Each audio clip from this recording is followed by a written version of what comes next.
Hi, everybody. I'm going to give it a couple minutes here. It looks like it's live. That's good. So this is the second live session for this group, and it's all about the mechanics of confrontation. That's one of the ways that I talk about it. So if you know anything about my work, you know that I spend a lot of time teaching confrontation, usually like in offices. I'd love to do more and more in churches because, or just not necessarily even just Christian churches, but places where people who share a vision for being peace builders gather. But so you know that the focus of my work has for a long time been all of the things that go into effective confrontation. So today I want to share that with you. For time purposes, I am just going to go ahead and get started, and I will trust that as people continue to join live, I see you guys. Hi, everybody. I'm so glad I see more people jumping on here. If people jump in a little later, that's totally fine. I'll trust that you can catch the beginning of the replay later. But I was actually up until like 2:30 in the morning reviewing all of this content. I've taught it so many times, but somehow this just feels different. I'm not sure if it's because it's live video or what, but I have like a lot of content to get through. So the first thing that I wanted to share with you is that the framework that you're learning, I like to call the gold standard for relationship building through confrontation. And I abbreviate that as the let me see, I got to see it written down because it gets confusing. GSFRBT. Even I don't remember it all the time. But I call it the gold standard for relationship building through confrontation. And so what I want you to hear, there's several pieces. First of all, this gold standard idea. So like, no one is going to get this perfect every time, and I don't either. And if you think I don't have like imposter syndrome and a half when I mess it up, when I don't do it perfectly in my own life, when I teach this like for a living, it's not, it's the gold standard. So it's an understanding that this is what we shoot for. The second piece here is relationship building. So I really view confrontation as not something that happens, despite.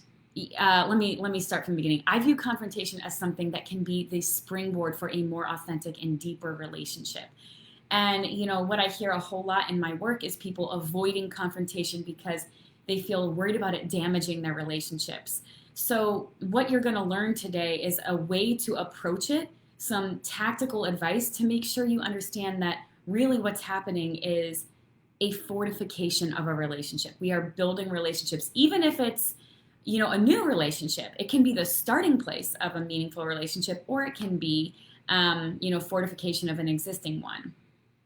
And then, this through confrontation piece is like, instead of feeling like what we need to do is our best to just not have the feelings that we have, sort of lobotomize ourselves a little bit in order to be in relationship with people, understanding that confrontation is the medium, confrontation is the language of people who love and trust each other and who say, you know what, I value you enough and I trust you enough and I view you as an equal enough to trust that you can handle my authenticity, to trust that you can handle hearing my real feedback.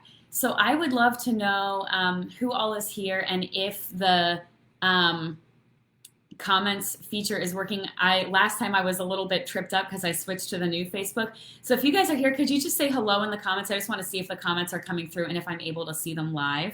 That would be super helpful. And so I'll check back in just a minute. But we are going to get started with the very first thing to understand about this gold standard of relationship building through confrontation.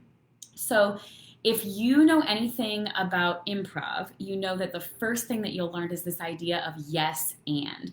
And I love this so much in confrontation. Hi, Janice. I see you. Hi, Alicia. Hi, Douglas. Do you go by Doug ever? Can I call you Doug, or are you Douglas fully? I'll let you respond to that in your own time. So I didn't mean to put you on the spot. So hi, Charity. I love this idea of yes and in confrontation, because I know that what often comes to mind right away is this thought of like, but you can't say yes to everything. You shouldn't. Like, our whole world right now is like, it feels like it's on fire, and there's very real problems, and we're not just going to be like, good, Doug is perfect. We're not just going to be like, whatever, no big deal to this thing. Sure, we can say yes to racism. Sure, we can say yes to sexism. Sure, we can say yes to whatever, your issues are that you're primarily championing. I understand that yes sounds frightening. This is what I want you to understand. In improv, yes, the yes part of yes and is a much more nuanced concept than meets the ear initially. It's really about listening. It's really about the way you accept other people's contributions rather than just ignoring them because they make you uncomfortable or you don't feel like they fit. It's a much more nuanced concept. And were you to invest in, a couple months worth of improv classes, you would have a deep appreciation for what it is to yes in the yes and process. So how I like to teach it when I'm at companies, churches, wherever, community centers, Facebook Lives now, is another way of thinking about yes and is that it's really about humility and courage. It's this dance of humility and courage. And we need both in equal measure. So it's the humility to listen to the people around you and really listen, not just listen with that kind of like self-righteous, condescending, like, okay, I'm not talking so that you're able to make sounds come out of your mouth. But you're literally like, I believe that there is value in the perspective that's being offered to me. And that takes humility because that means you're acknowledging I don't know everything. And even things that are troubling to me and frustrating to me can also be true. So it's this real humility to accept the contributions of other people. But then it's not enough to just sit back and be like, I don't want to mess it up or get it wrong or break it in some way. Like at some point you have to muster the courage to participate, right? That's where the and piece is. That's when you're building your thing on top of it. So that's the courage piece. That's the summoning the courage to offer your own contributions as well. And I'll say that that's to me what this Facebook group is. Like for me, the willingness to say, hey, I have a thing to offer in the middle of this chaos firestorm that is the United States of America right now. I have a thing to offer and I want to offer it as a gift and I want it to be helpful and meaningful and receivable. And I want it to feel like fresh air for your family, for your neighborhood, for your church, for your office. So it's this courage piece, right? So we need those in equal measure, humility and courage, humility and courage. So the next thing I want to cover real quick, we're going to move over to this little baby right here. Can everybody see this whiteboard okay? It's not a whiteboard, it's a, whatchamacallit, a flip chart. So let me know in the comments if you can see this okay. Let me get my ginormous Sharpie.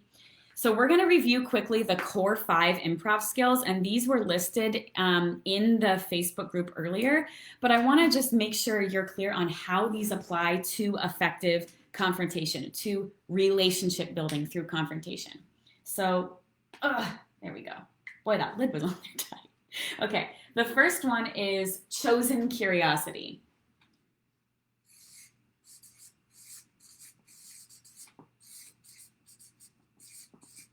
So chosen curiosity. And this is the part where we say, I get that no matter how long you take improv classes, no matter how diligent you are in your effort to consume news from, a broad range of perspectives or whatever things we do, to try to help ourselves be peacemakers and not, existing in an echo chamber.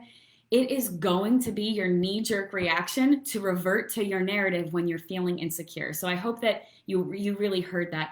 When you are in the presence of something that feels like, ooh, that felt hateful, that felt like not loving, that felt not resonant with what I think is most helpful, for building a beautiful future. When you are in the presence of someone that is threatening, not just threatening you, I'm not talking about I'm talking about your heart, your soul area, it feels threatened. It is going to be your knee-jerk reaction to revert to your narrative about what kind of person you're dealing with or what they must have meant about that. Bam! Chosen curiosity. Decide that you will choose curiosity instead of judgment, instead of assumptions, instead of certainty. So this is a really core improv skill that really breathes new life into what confrontation can be like. Number 2 is honor your scene partner. Honor your scene partner. And this has a lot to do with maintaining faith in their ability, maintaining faith in the ensemble. You'll hear me talk about this in different ways the longer we have this conversation about using improv for confrontation. But honoring your scene partner means 2 things that I think are particularly worth calling out in this setting. The first one is a quote from Del Close and or Sharna Halpern. I'm not 100% sure, or is it Charna? I don't even know, guys. I read the book and I wished that there had been like a phonetic explanation of how to pronounce her name. Anyways, this idea of creative genius. So what they say is you have to treat your scene partner like a creative genius in order to give them space to show you that that's who they are. So this idea is deeply impactful. If you treat someone like you think they are XYZ, you've decided what kind of person you're dealing with, they are not going to be able to be something other than that in front of you. And it's probably not their fault. People can feel what you're expecting from them. You find what you look for. So honoring your scene partner, part of this means treating them like a creative genius, treating them like their contributions are valuable and their perspective is valuable, helpful to you, beneficial to you, not just tolerable. People can tell when you're tolerating them versus when you're valuing them. So that's the first part, treating your scene partner like a creative genius. And guess what?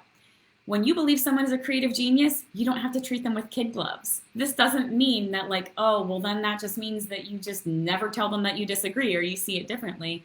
A creative genius can handle your truth. A creative genius can handle your authentic offering of your perspective.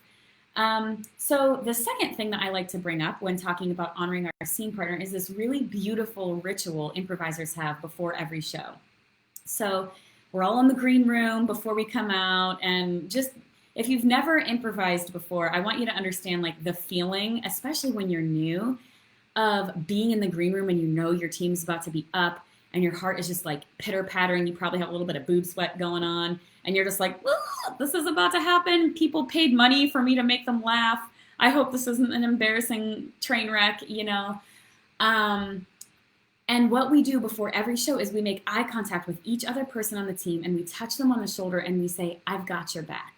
And the reason we do that is for them and for us. For them, it's saying, hey, guess what? I am going to choose to try to get what your idea is. I'm going to choose to support you when you make a big old leap. And even if I don't understand where it's headed yet, I am going to be in there with you. I'm going to be in the trenches with you. I'm not going to be on the sideline judging like, oh, that's embarrassing for them. This show's going down the tubes in a hurry. No, I've got your back. I'll be out there. I'll be choosing curiosity instead of judgment. I'll be looking for ways to partner with you and build something that we're both proud of together. But the other thing that it does is it reminds us, I'm not here to be the brightest shining star. I'm not here because of so-and-so casting director or theater owner or producer in the audience that I want them to see me and I want them to be like, ooh, you know, that's not why I'm here. I am here for my scene partner. I am here for my scene partner. I am here for my scene partner. I am here to do work that I'm proud of with this person, with this human person who has different ideas and different comedic skills than me. So we remind ourselves every time. And why do you think we do it right before the show? It's because that's when the nerves are high. That's when it's easy to forget. That's when it's easy to slip into survival mode and be like, I don't want this to be embarrassing, you know? So what I hope you're already hearing is that there are lots of times, as you'll see when we break out the flow chart, which is coming pretty soon, there are lots of times when you can notice, ooh, tensions are raising. It's really easy for us to forget right now that we're here for each other. It's really easy for us to forget right now what we're doing, why we're on this planet together. Let's decide to notice those moments. And instead of being like, let's retreat back into our corners. No, let's remind each other in those moments, I've got your back. I am here for you. I am listening to you. I see the deeper you. I see you and I'm here for you. Let's choose to remind each other. It matters. I could talk about that alone for a long time. It's very meaningful to me. So that ritual is another part of honoring your scene partner. Next is listening hygiene. So I never talk about listening skills. I'm going to be embarrassed if I spell hygiene wrong. I think that's right. I never talk about listening skills because a skill to me kind of seems like, something that like playing the piano or driving a stick shift or something that in time you can just, your muscles just do it. You don't even have to think about it. You can just do it. That's not what listening is. Knowing about listening is like that. Imitating listening behavior like nodding and open body language and stuff. That's stuff that in time you can learn how to imitate listening. But good improvisers know that there is no substitute for actually listening, actually being open to the perspective that's being offered to you. So I call it listening hygiene because it's more like in junior high health class when you learned about, the concept of hygiene. You didn't just get to like hear about that and be like, sweet, I'm clean now. It takes proactive effort, right? You need to continue showering regularly. You need to continue like trimming your nails and whatever the other things are that you do. And if you don't keep up with your hygiene, you're going to stink. And it's not because there's something wrong with you. It's because your body is functioning as it should. Like that's what bodies do when you don't clean them. So a good way to also reframe when you notice other people don't have listening behavior is not to decide what kind of person they are. That's not the case. That's not the case at all. It's a hygiene thing. It's like an observation that, oh, all there needs is a little bit of upkeep here. This is not a lost cause. This is not a hopeless situation. There's perhaps just a little bit of upkeep needed here, right? So next we're going to talk about, why do I keep putting the lid on here? I'm making it harder for myself. We're going to talk about present focus or present mindedness, I sometimes say. Present focus. So improv and mindfulness practice, if you're familiar with that at all, are very similar, very, very similar in spirit, because it's about being present in this moment, right? Not getting hung up on what just happened on stage and kind of beating yourself up like, I can't believe I did that. That was so embarrassing. That did not land how I thought it would. And then while you're judging yourself and doing the shame spiral, stuff is happening on stage and you weren't paying attention. And so you don't know. So you're not able to get out there and support your scene partners and participate, in building what's next because your brain is stuck on what happened before. Or conversely, it's easy to get stuck in the future, like trying to plan out, what could happen next for these characters. So improv is like immersion therapy for the art of being present in this moment. Just listen right now. Just listen right now. Right now is the opportunity to support your scene partner. The magic is happening in this moment. And you can trust the ensemble that even if the things that you started planning out in your head and you thought that would be great, if that's not what happens, it's okay. You're going to build something together piece by piece by piece by piece that is going to surprise and delight you. Trust that process. Trust that process. It will surprise and delight you. It won't be what you expected. It won't be what you imagined, but it will be surprising and it will be delightful. So stay present in this moment. Lastly, we're going to talk about gift orientation. So what this means, orientation, guys,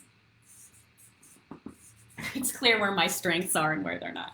Okay, gift orientation. So what this means is that as improvisers, the ask is to say anything that happens, no matter what happens, we can still work with it. It's not a deal breaker. If something happens and it's so distracting, a bottle breaks in the audience, sirens go off, smoke detectors go off, someone gets kicked in the face, audience members heckle. Please don't heckle at an improv show. But whatever it is that happens, sometimes just miscommunications between improvisers, and it's easy to panic and be like, oh no, we're doing bad. And then get knocked out of number 4, get knocked out of the present moment. But instead, when you realize everything that happens is a gift, not just a nice thing to say, not just a nice sounding theoretical, it is literally pointing you in the direction of what can happen next. Any weird thing that happens, you can use, you can build on top of that. So gift orientation is very, very, very critical in improv. That's what helps us keep from panicking, because we've been trained over and over. There's even, improv games that we use in rehearsals to practice this skill of something crazy happening and your ability to realize, ooh, just like my scene partner is a creative genius, me too. And my brain loves to solve problems. And I am a deep well of creative output. I can keep on figuring out what to do. I can keep on figuring out, no matter how narrow the confines, I can keep figuring out what to do next. I am capable of doing that. That is a really important improv skill. So we are going to move now that we are clear on these core 5 improv skills that you can use in confrontation. Now what is important to talk about is the 3 kinds of confrontation, because if you want to stay solidly in that gold standard for relationship building through confrontation, it's really helpful to know some of the attributes of when that's not happening so you don't fall into that trap. Okay, so quick note here. Oh man, you can't really see my little swirly turd that I drew for you. So to be clear, this is about relationship-based confrontation. Relationship, not relation you know what, right? Am I right? I drew a swirly turd for you guys. I love that like 3 people just jumped on right when I said swirly turd. Hi guys, I promise this is valuable content. Okay, so there are times that, especially on social media, we've sort of tricked ourselves into thinking that we're in relationships with people, and really we're not. And the difference between a relationship and a relation, you know what, is totally up to you. Like, are you being fed in this relationship? Does it feel good to you? Et cetera, et cetera. Now, there are other ways as people who are committed to the work of depolarization for the purposes of building something just and beautiful and great in our country and world together. There are ways we can speak into each other's lives and learn from each other, even when we're not in close relationships. That's a separate training. For what you're about to learn right now, we're talking about relationships, okay? So the 3 kinds of confrontation, that's where we're going to start. I'm going to start with attack. That's going to be over here. So, of course, attack is not the goal, but it's important to understand at a time when right now you're not angry, hopefully. And it's good to think proactively about like, what is it that's happening in attack? Because it's not usually people's intention. I have been doing this work with people who are trying to solve difficult problems in their companies or communities. And what I have learned over the years is that very well-meaning, very loving people slip into this format. I made not even 2 T's. Slip into this format by accident. And so it's good to just review some of the characteristics of attack so you can notice and not do that. One is hyperbole. So this language, this always never language, you always do this. You never do this. This person never does this. That hyperbolic language, hyperbole is the language of attack. It never feels good. So when you start noticing yourself doing that, there's even, I don't know if this would be called hyperbole necessarily, but another favorite thing that I see happen during attack is people saying, and I'm not the only one who feels this way. So just this like, it's all of us, this anonymous we, you know, I've heard it called before. That type of thing, it doesn't help, so don't do it. Another thing is statistic dumping. Can you guys see this okay? I hope so. So statistic dumping. So now I'm sure that you've probably been the one to do this and been on the receiving end of it. I know I have been on both sides of it. So statistic dumping is when somebody says something and you're like, whoa, that's not right. And your knee-jerk reaction is to just cite a bunch of studies, you know? And it feels like it's easy to justify this and thinking like, this is helpful. It's not just me saying that this is wrong. There is science behind it. But what I want you to do is think about a time that you have been on the receiving end of that, where you shared something that was from your perspective or your experience, only to be met with statistic after statistic and people like piling on in this way. I bet that you called that person a mansplainer. I bet that you felt very defensive or condescended or belittled. So what I want us to remember is that communication is receiver oriented.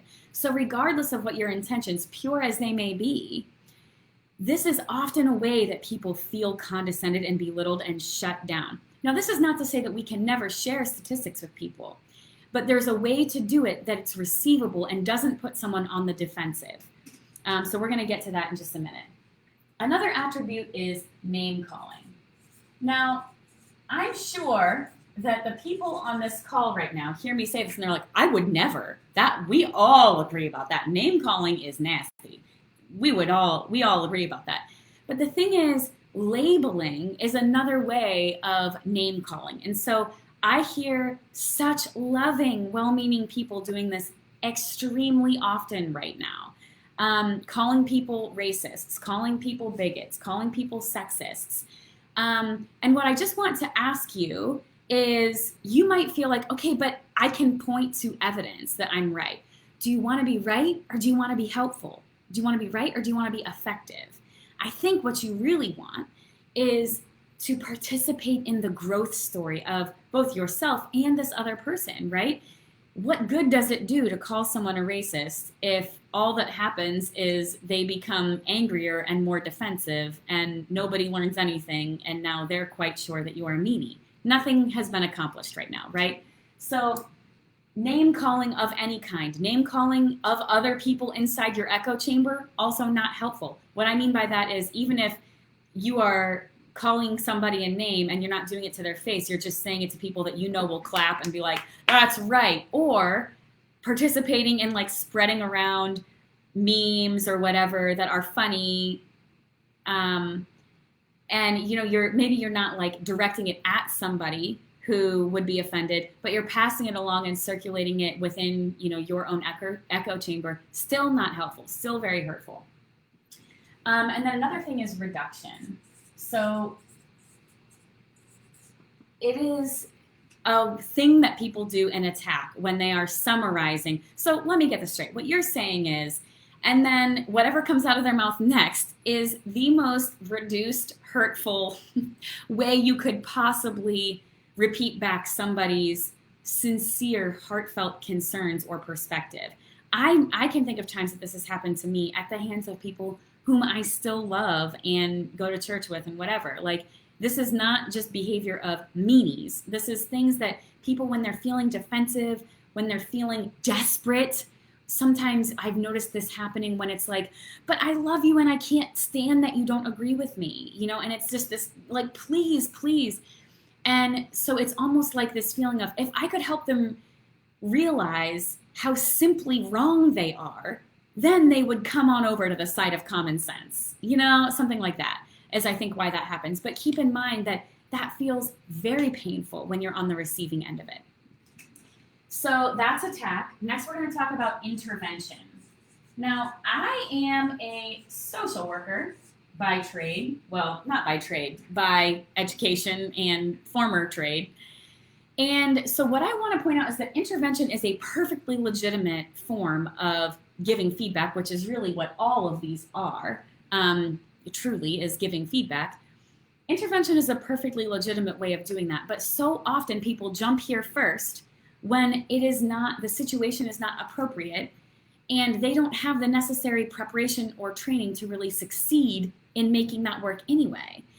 So what I'm going to cover briefly what intervention is, but then if you are in a situation that does merit this, do some more Googling, and, you know, don't expect this to be the training that you need to get you to a place where you can effectively do this. So intervention is the second kind of confrontation or feedback giving. And so intervention, first of all, you should know that it comes from a place of sincere concern or worry for the confrontee, we'll say, the person whom you are confronting. It's not about like, you know, we're angry. It's sincere concern for that person. The focus is on them, not on you. It's also predicated upon a litany of past behavior. So we've identified a pattern. And sometimes what happens is people try to come into what only needs to be a confrontation, which we'll get to next, saying like, hey, in my world doing this in corporate settings, it's like, hey, I noticed that you keep not putting the stapler where it goes. So we feel like, you know, we can't find it or whatever. This is a stupid example. I'm sorry that I even used it. But the point is, if you've noticed something happening one time, it's easy to slip into like, you always do this, because it doesn't feel like it's enough to just tell someone after one, for instance, like, hey, I don't like this, or this isn't working for me, or whatever. we feel like there needs to be a pattern, and so we try to make one up or we try to sell it like there is one. That is you stepping into intervention territory in a way that just feels condescending because it's misplaced. It's not the appropriate time for an intervention. So intervention is predicated upon a litany of past behavior that is documented and, point-toable.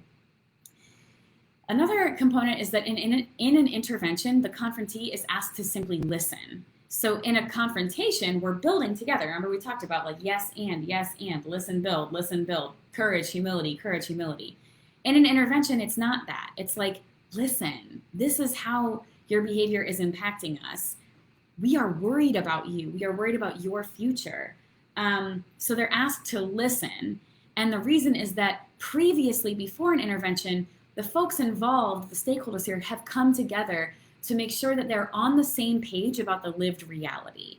And then part of the function of the intervention is to kind of help the confrontee realize your version of reality is not shared by the rest of us. Like what you are experiencing, that's not what we are experiencing.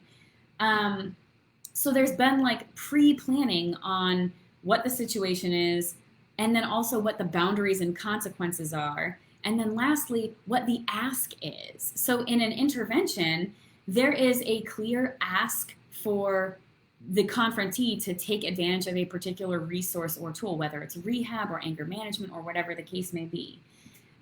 So those are the components of an intervention. I'll post those in the thing rather than trying to write them out.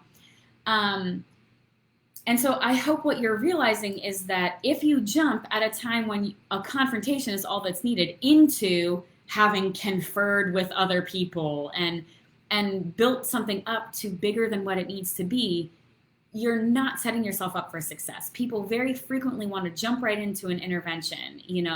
Somebody says one thing on Facebook that sounds some kind of way to them, and then they're ready to be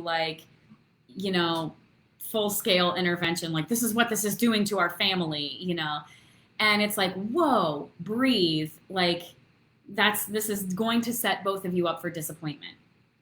So let's talk about the other option then. So this is the what we're about to get into, the yes and confrontation flow. So just effective confrontation, I guess you could call it. So we've been talking about some of the components of this. One thing, there's a couple things to point out in particular, components of this happening well, is that yes and balance. So it's really important in an effective confrontation that you are not anding more than you are yesing, okay? So there's this balance. Another really good thing to point out, I call it the 1-to-1-to-1. So what this means is that it's like one-on-one. You don't need to do this whole reaching out to everybody else to pretty much ask for permission, right? Sometimes people they just feel like, what if I'm rocking the boat? I better check in with other people before I confront this.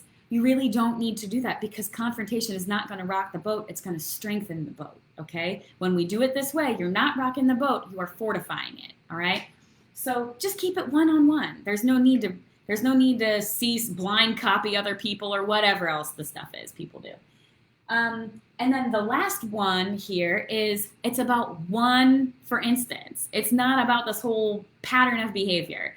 As quickly as you can confront something right when it happens that makes you uncomfortable, that's going to be what's super helpful. So 1-to-1-to-1. You, them, one, for instance. We don't need, anyhow, you get it. I don't need to belabor the point. So there's a few ways that this might show up. So one is new boundary update. I'll post this in the group because I'm sure this is pretty small. But so new boundary update. I had this very recently in my own life. There was a family text conversation going and somebody put in a political comedy video that was hurtful. And I was like, boundary update. I think we all know that we don't agree. I know that you don't mean any hurt or offense. I think the best way for us to love each other right now is to decide that we are not going to share political memes, etc., etc. There was not a need to sit down and unpack everyone's feelings about it. It was just this is what I need. This is my new boundary. So new boundary update. That's one way it can happen. Another thing is just acknowledgement. Oh my God. I'm getting it wrong. Acknowledgement of Hurt. So this is going to be something where when we follow the flow chart, it is going to be best to sit down and be like, this is how I felt about this. I just wanted to give you, a minute to understand, like, this is how I felt about this. What's going on in your brain when you hear me say that? And then let them answer. We'll get to that in the flow chart. But another way is that acknowledgement of hurt. And then exploratory dialogue is another way. So this is where it's like, maybe you're just debating an issue, maybe you have the kind of relationship, as people have referenced at different times in this group, where it's like you kind of want to have a salon style tete-a-tete of, how could this play out differently in our community? What would it be like? Let's just explore, options from our different perspectives. So these are the three kinds of confrontation, the three kinds of ways that we interact with each other when we disagree. This right here is our sweet spot. We don't want to slip into attack. We don't want to slip into intervention. And here's how we can do that. So this is the first part of the flow chart, the yes and confrontation flow chart, part 1. So the first thing is there's some kind of inciting action or comment. Let me flip my page here. There's some type of inciting action or comment that happens, and it is offensive or hurtful or in some way doesn't sit with you. The next thing that you want to do is respond with curiosity. So what that means is not respond with information like, that's hurtful that you would say that. Just so you know, that's offensive. Not like that. Not like that. That is responding with information, okay? That is one of the things that I see people do unproductively quite often. Something happens that doesn't sit with them, and they respond with information instead of responding with curiosity. Respond with curiosity. What did you mean by that? Okay? That is a powerful sentence. What did you mean by that? Then the next thing is you have to listen next. So I didn't need to start all the way on that side. So listen next. This is like this most critical improv skill, right? You have to actually listen. And the thing is, it's not just like listening to plan a rebuttal or listening, but you're like on the internet right now gathering facts to support your view or something. Really listen to this person. Like you might actually learn something. And then one of two things will happen. Either, I have seen this happen so many times. I've been living in this flow chart for years now. And I have seen more often than you might think, when you respond with curiosity, what did you mean by that? People go, I heard how that sounded. Let me try again. That is one thing that happens more often than you might think. Another thing is people say things that provide clarity. They maybe double down on a perspective that I'm like, ooh, that makes me uncomfortable. So whatever the case is, whatever's going to happen next, you have done more than you realize simply by asking that question, what did you mean by that? Because you have planted a seed in their heads that says, hey, maybe because we both have white skin, you assumed that I would share this point of view. Maybe because we both live in this neighborhood, you assumed we would share the same view. Maybe because we have the same job title and we were in the same meeting and our boss said something, you assumed that I would have the same opinion about you or the same experience as you. But I don't. You didn't even need to say any of that. Simply asking the question, what did you mean by that? Helps that person realize, oh, okay, I shouldn't just make assumptions that everyone agrees with me. So no matter what you decide to do next when they respond, if it's build and you realize, okay, there's more we can do here. I see what they're saying. Then you can listen, build. We'll get in. That's the next part of the flow chart. But let's say that whatever happens, you are thrown and you are angry and you are whatever. You are like angry, hurt, not in a headspace where what can happen next is relationship building. You realize what's going to come out of my mouth next is relationship damaging. That is a good place to edit the scene, okay? So in improv, a scene edit is when one scene ends and the stage gets completely cleared and then new improvisers come out and they initiate a brand new scene. What a scene edit does not mean is that we'll never revisit those characters again or those ideas and concepts from that scene. They're just gone forever now. That's not what it means. I love in this book, Truth in Comedy, highly recommend. They talk about how in improv, nothing is forgotten. So guys, like what I want you to realize is that in improv and in confrontation, nothing is forgotten. We can always revisit these characters and these themes later in the show, which is life, once we've had some time to breathe and kind of get some new inspiration, some new, just new momentum, fresh momentum based on more information and more inspiration, okay? So a scene edit is not necessarily forever, but it is very important that you notice when to edit. Knowing when to edit in improv is a very critical improv skill. This is why I always say there's a cajillion improv skills that help life and confrontation go better, because there's like 1,000 examples of this. But an artistic an artistic scene edit is like, you notice that there's more to do. You want to edit before it's dead. You want to edit when there's still potential for us to go somewhere. If you keep trying to build, once you've realized that you're angry and it no longer feels like you can invite this person into, a more loving understanding. It no longer feels like this equal territory, love, respect, whatever. When you realize that you've checked out of that headspace, don't keep going. Edit the scene when you can still say something like, interesting, thanks for sharing your perspective. I got to think about that. Or thanks for letting me know what was on your mind, or whatever. End the scene there and know that you can revisit later. So edit on a high note. Let's say you decided that you wanted to build. So this is yes and confrontation flow part 2. So you decide that you want to build based on what they've said. The next thing that you're going to do is what we call bring a brick. This is awesome improv advice. I love it so much. So in improv, we have this expression, bring a brick, not a cathedral. And what that means is you come out on stage with one idea, one simple, malleable, specific idea, and then your scene partner adds something onto it. You don't come out with everything. You don't come out with the whole plot mapped out, what both characters are doing, what their passions are, what their want is. You don't come out with all that. You come out with one thing, and then you build whatever it's gonna be together. That's how you build an improv scene, and that's also how we can build confrontation more effectively. So you bring your one piece of information. This is where you can say, well, I felt this way about that. This is where you can provide information, right? Where I said people go wrong is responding with information instead of responding with curiosity.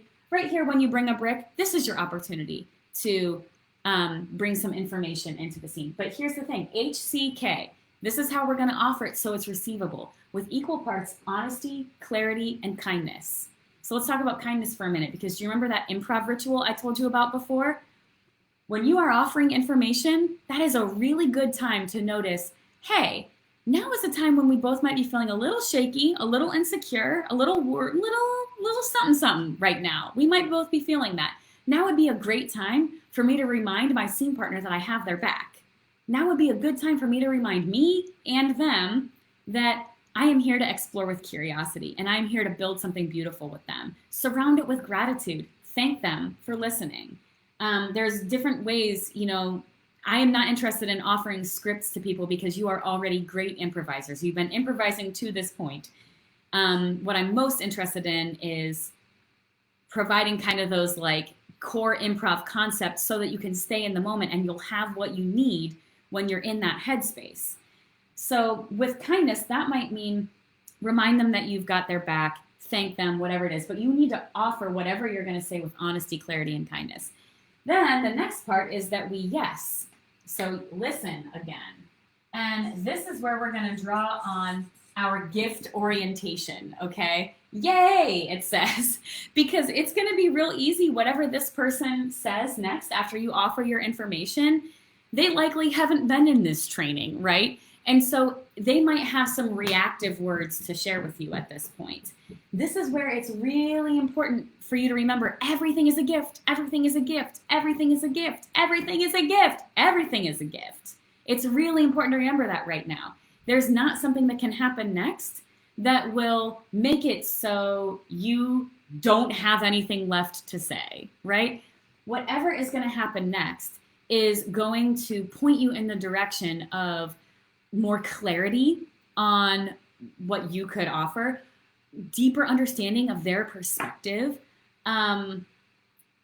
it's pointing you in the direction of where growth can happen, even the most painful, sometimes especially the most painful things that people say. I'll give you an example that in my life, I have been told when I was kind of doing this work and maybe breaking away from the rigidity of some of the parts of my home culture. Somebody said to me, I can't believe that you can show your face here anymore. Your parents must be so embarrassed.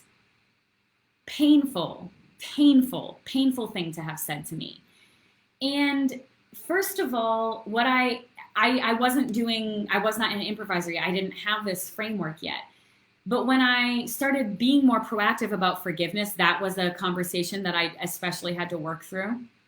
And what I've realized now is that, like, if somebody were to say something like that to me now, I would say, like, oh, so it's interesting to me that you feel worried that my parents are embarrassed about this. Like, what do you believe about my parents? Like, what specifically do you think that they would be embarrassed about? Like, I would ask for more information. Like, what is it that you think is embarrassing to them? Instead of just deciding like game over, like I would have asked more questions, because I think there would have been some really good fodder for continued conversation had I not left. I left when that was said. So you listen and remember that everything is a gift. And then I already started getting to this next part, which is let them work. So in improv, I love this so much. We want to talk about treating someone like a creative genius. What that means is you trust that they can handle it. Remember how I've said that a couple times. I really want you to hear that. Let them work. Ask questions like, why? Why do you think that? Why do you believe that? Why did you say that? Why? Like there's this improv game. It's just called the why game as far as I know, where one person in the scene is only allowed to ask the question why, and the other scene partner has to continue justifying whatever they've just most recently said. It's delightful and hilarious. Probably with only that information, you could give it a try at home, and it's a great 2-person improv game. You and literally anyone else can play it. It's very fun, but it's also helpful in real life. I do play this game without even telling people in confrontation, just only saying the word why and letting them answer, letting them really answer. Let them work. Powerful things are happening in their brains. They are a creative genius. Their brain will do the work. Sometimes they've just not been asked to do that before. They've just been surrounded by people who believe the same thing, and they've not been asked to answer that question before. So let them work. And then this is a magnifying glass. It looks kind of like a maraca or I don't know what, or maybe like a crystal ball with a handle. It's meant to be a magnifying glass. So we're using our curiosity skill. You know, we're going to be curious. We're going to show them that chosen curiosity. And then we are going to listen again. Do you notice how many times the word listen shows up when we use improv-based confrontation? The word listen is over and over and over. These little squiggly swirlies are meant to represent the present moment, because our improv skill we're going to anchor back to here is stay present in this moment. Don't get hung up worrying on, like, for example, what's the future of our country if this person can vote when they believe this? Ah! That's not right now. Stay right now. Stay right now, okay? Stay present in this moment. Don't get lost in worry and depression and anxiety about what the future must look like because of this information. Right now is your opportunity to build something beautiful with this person. Don't miss out on it because you're catastrophizing, or because you can't even hear anything that they're saying because you have such a thick lens of who they've been before. One of my favorite mantras lately is, I release you from who you've been in front of me. I want you to really hear those words. I release you from who you've been in front of me. I am willing to let you be something new. I believe that you are growing every day just like me. I believe that you're listening for the whispers of God beyond the God I name, just like I am. I believe that about you. So I release you from who you've been in front of me. Stay present in this moment. Lastly, scene edit. Just like before. So when we start building here, even if the conversation is going pretty well, like not everything is a disaster. I have seen so many really amazing things happen in this format, like so many amazing things. So it's not that it's always going to go terribly. It often won't. Even when it's going well, edit on a high note. Be creative, be artistic. Use an artistic skill in noticing when is it time to edit the scene. Edit on a high point when there's still more building to do. And then these little dots all around it, surround it with gratitude. Thank someone when they're willing to be vulnerable in front of you, right? We want to honor our scene partner, and part of how we do good scene work together is by noticing when it's time to end the scene. When have we covered all the bases that we can possibly cover effectively? Sometimes it's very logistical. It's like, oh, I know I have something else coming up. I stopped listening because I'm worried about getting to my next meeting, so I better edit the scene now. It doesn't even have to be some spiritual thing. Edit when you need to edit, and that's a great way to honor your scene partner. Okay, last part of the flow chart. Guys, I'm sorry about my bra straps. I hope no one feels scandalized right now. I needed to wear a sports bra today. I'm not sorry about it. That's what's happening in the pandemic. Okay, so let's say that at the beginning on page 1, you responded with curiosity, you listened to curiosity, and this page is what happens when their response made you be like, and we're done. No thanks. So what happens after that? So at this point, the first block here is edit, because this is what's happening right after that decision. Your work is not done. That scene is done. Your work is not done. The most important work you're going to do in your life is happening in the critical decision you make right after you've edited that scene. So I want you to really understand the critical nature of the choice you have to make right after that conversation is done. What story will I start telling myself about what just happened? That's a critical decision.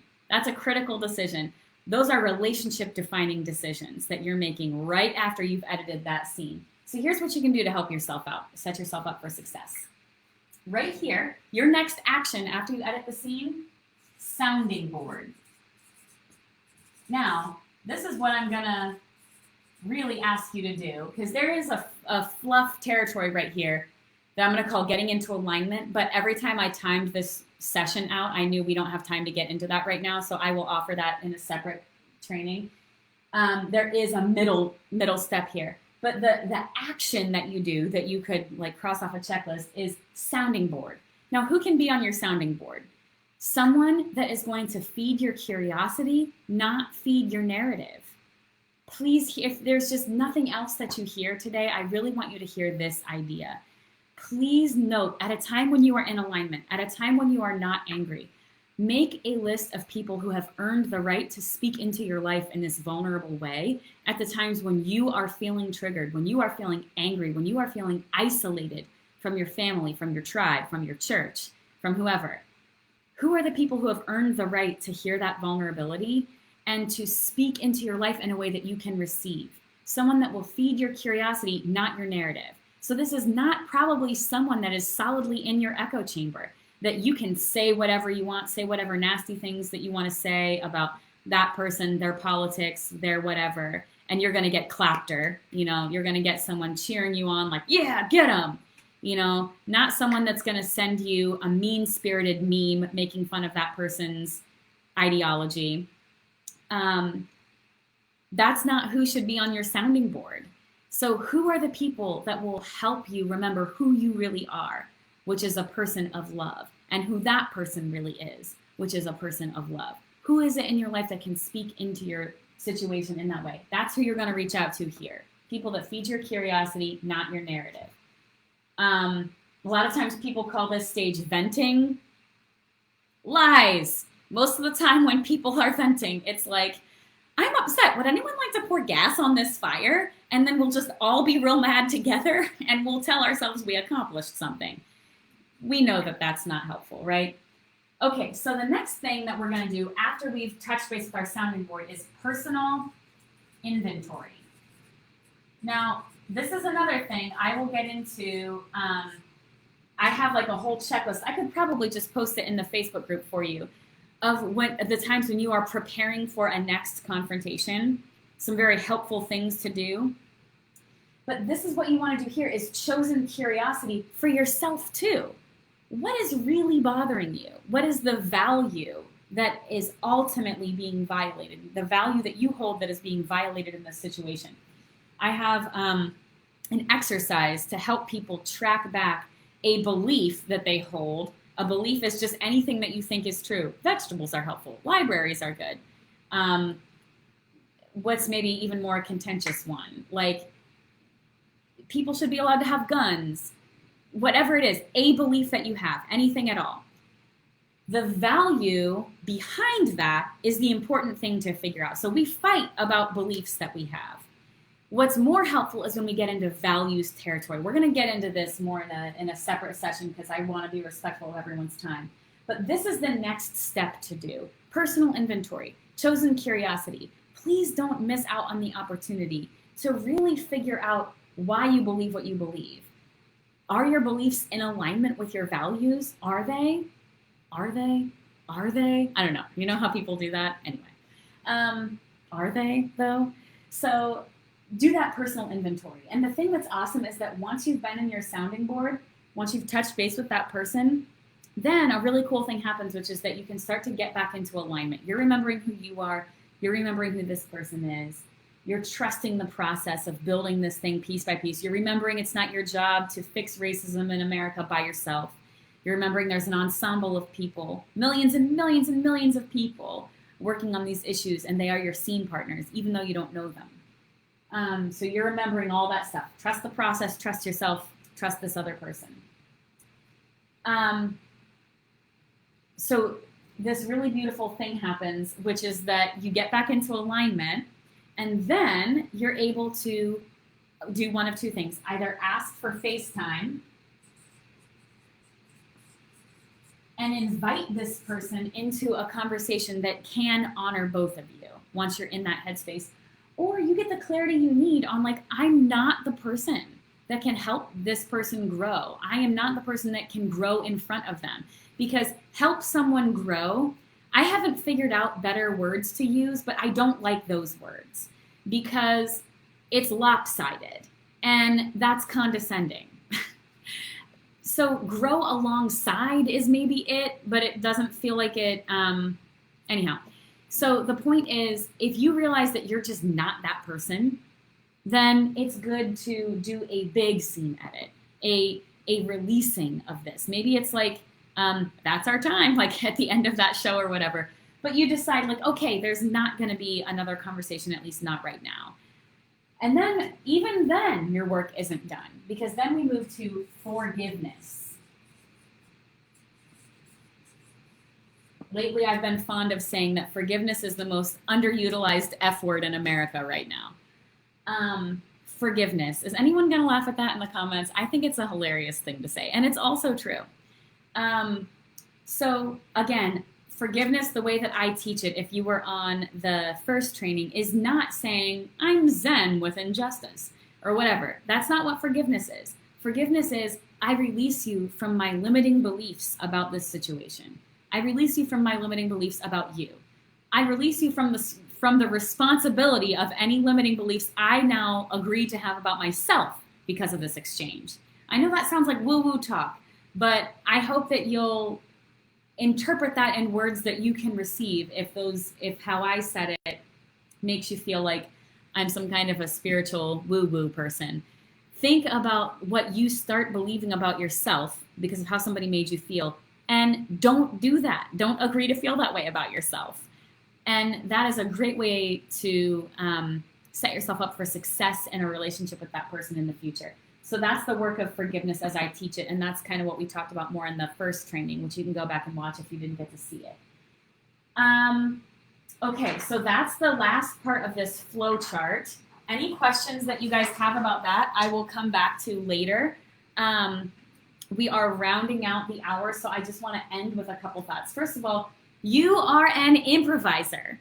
You are already an improviser. Everything that's happening in our country right now, we are improvising it. We are building it. We are equally culpable with anyone else. So what I want to remind you here is several things. First of all, you are so capable of doing this already. You are very, very, very capable of doing this. The other thing is, I think it's important to remember that in an improv show, the responsibility is on all of the improvisers to build something that they're proud of. There's not one person that is responsible for messing it up. And I think that we're not doing a good job of remembering that right now in our country. I think that we are all forgetting our equal culpability, our equal responsibility, our equal opportunity. Let me say it that way. Our equal invitation to build something that we are proud of right now.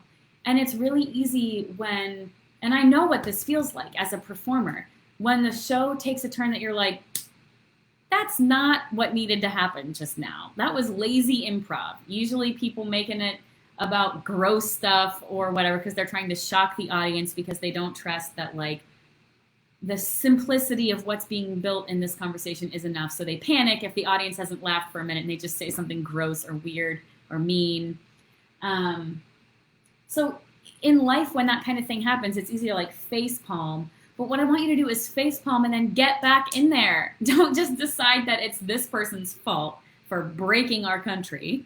Don't do that. We are all improvisers. The show's not over yet. There is room for redemption, people. We can do this together. We can do this together, but we have to do it together. Because you can't swoop in like a knight in shining armor and be the one to save it. That's not how it works in improv, and it's not how it works in life, which is also improv. You are an improviser. And so that means that just like everybody else, you're equally responsible and equally invited to participate. Okay. Last thing I want to leave you with is this confrontation mindset. I've already said it, but I just want to highlight it as we are concluding. Because sometimes when I teach this work, people make it clear that they're like, I want you to tell me exactly what to say in this conversation with my dad. I want you to tell me, exactly what to say or do. And my thing is, you're an improviser. You don't need me to do that. You don't need me to tell you what to do because you're making it up as you go. It wouldn't be possible for me to do that anyway. But what I can tell you is that when you are remembering that you're an improviser and you get into the spirit of play, I had an awesome improv coach say that to me when I was real nervous before a show early on. He said, don't worry, you can't break it. Just stay in the spirit of play. Just stay in the spirit of play. So just be playful has been a mantra that I love a whole lot. But playfulness doesn't super resonate when we're talking about some of the most tender issues in our country right now. So I've thought about this idea of the spirit of play. Really, it's the same thing as being in alignment. Really, that's what it is. That's when you're able to do good improv, do good confrontation, good scene work with the people around you.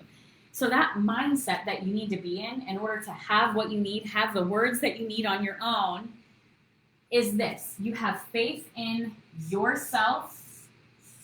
You have faith in the other person, whoever the them is to you. And you have faith in the process.